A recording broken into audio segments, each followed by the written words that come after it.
Ano to? Ayaw talaga isuspend ang excise tax habang nahihirapan ang taong bayan? Habang naghihintay si PBBM sa right trend, yung presyo ng gas pataas ng pataas. Chill ka lang, Fiona. Baka ma-stroke ka niyan. Sabi naman sa news, tinitingnan nila kung makakaapekto sa supply yung pagtanggal ng tax. Supply? Utot nila Gio.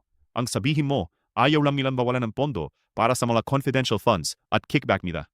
12 pesos per liter ang excise tax. Isipin mo kung gaano kalaking nakaw yan sa bawat punong tangke natin.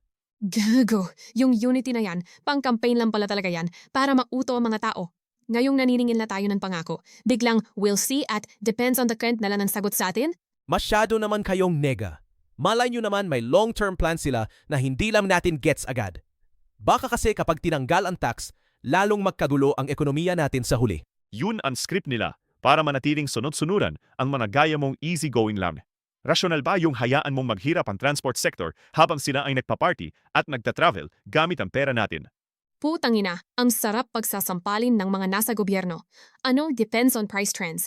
Kahit bumaba ang presyo ng krudo sa mundo, dito sa Pinas, parang ginto pa rin ang presyo. Buti sana kung tumaas din mga sahod natin.